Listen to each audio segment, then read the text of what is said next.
Well, hey there. Welcome to G Major, 2-octave scales for the cello. Now, a couple of things before we start. Make sure you've tuned your instrument. Find a tuner, either an app on your phone or just go to tuner.ninja for a free in-web-based tuner that will take over your entire screen. Get those 4 open strings in tune, because when you are doing scales, you are working on accuracy. You want to make sure that every time you put your finger down on the instrument that you're playing the note as precisely as possible, because we're building habits and we want to make sure those habits are good. So the first thing we're going to do here is talk about G major itself. If you look in the key signature, there is 1 sharp. And if there's 1 sharp in the key signature, that means that every F has turned into F sharp. So on the screen right now, you'll see the G major scale. G, A, B, C, D, E, F sharp, and G. Now we're going to play 2 octaves of that. So we're going to talk about the fingerings as we go. When we talk about fingerings, we just use finger numbers. So if you see the number 0, that means it's an open string. If you see the number 1, that's first finger A. Number 3, third finger B. Number 4, fourth finger C. 0, open D. First finger E. The number 3, F sharp. Fourth finger G. Then we go to 0, open A. Then first finger B. Now because of the key signature, the next note is C. So remember, that's your second finger. Then because of second finger, sometimes our fourth fingers get pulled down a little bit. So make sure your fourth finger D is high enough. And this is a great time to check for intonation. You can either use the tuner you already have out to check your open strings, or you can match your open D and make sure it's the same sound. And here's where it gets fun, cellists. You're going to shift to what's called 4th position, which means that your thumb moves from this part of the cello all the way down and makes contact with the end of the neck as it attaches to the body of the instrument. Now, once you're up there, notice I place my first finger, and this note is E. Also notice my hand is not touching the cello. It is above the instrument.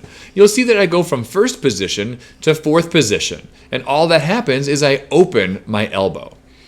There's no other major change. So that means if you're in the habit of this, because when you shift, it's this, and now you're playing all wrong notes.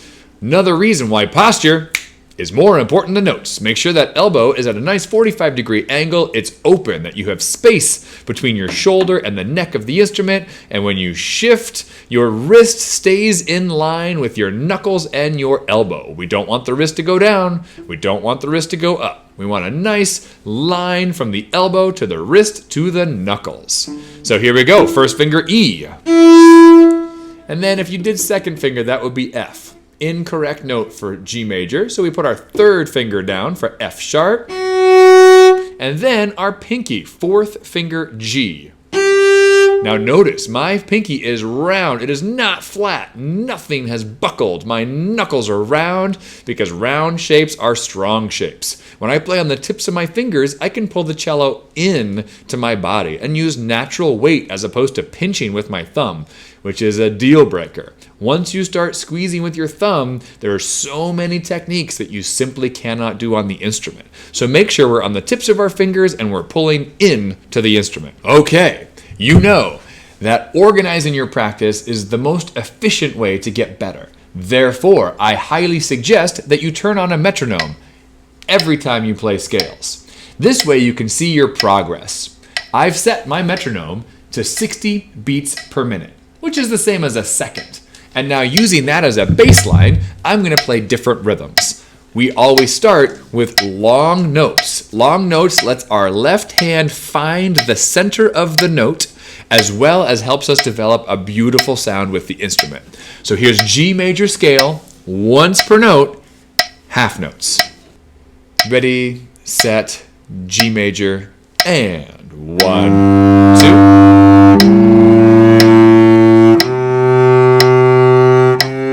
3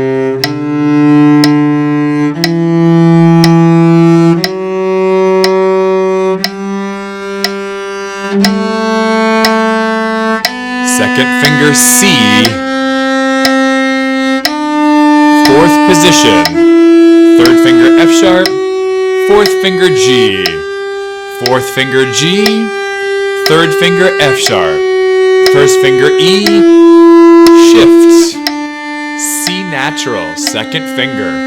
Good.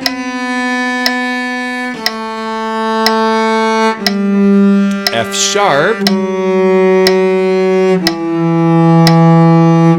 Relax your arm.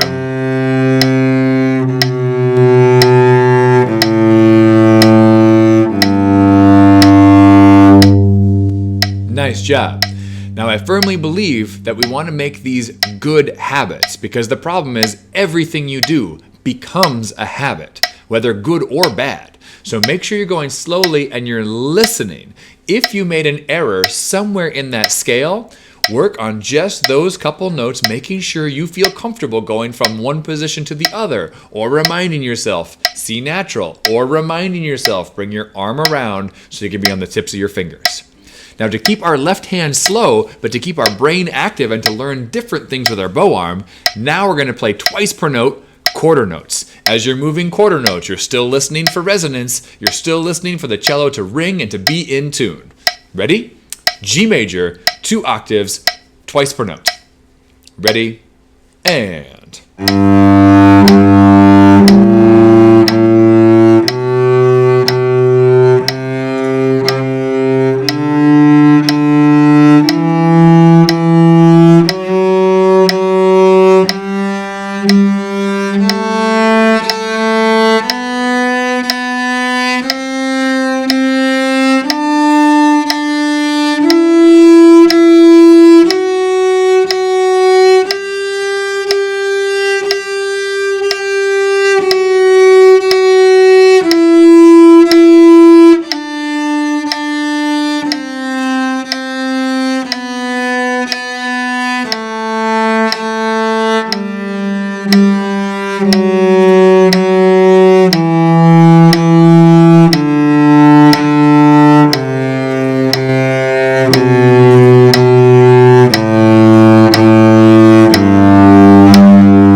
Nice job.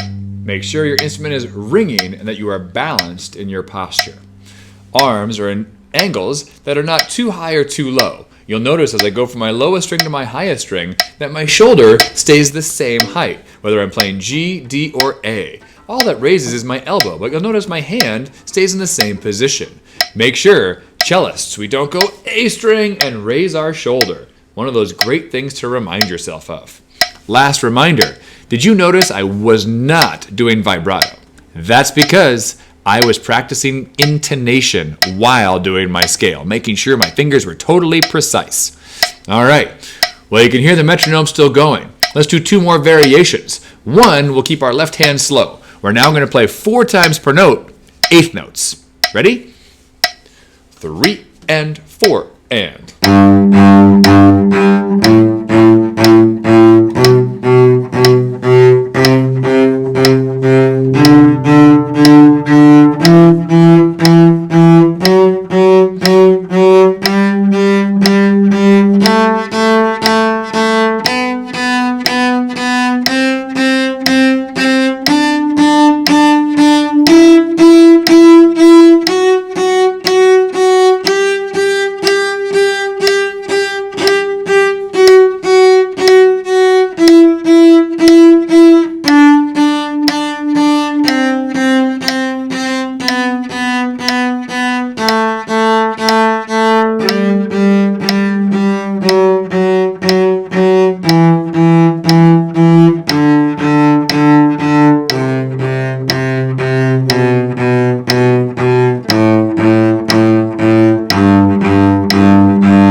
Variation. Let's say your left hand feels really comfortable going from every note, every position, and you feel very thorough with your practicing. Well, then you speed up your left hand. So instead of 4 times per note, let's do 2 times per note, 8th notes. Ready? Here we go. 3 and 4 and...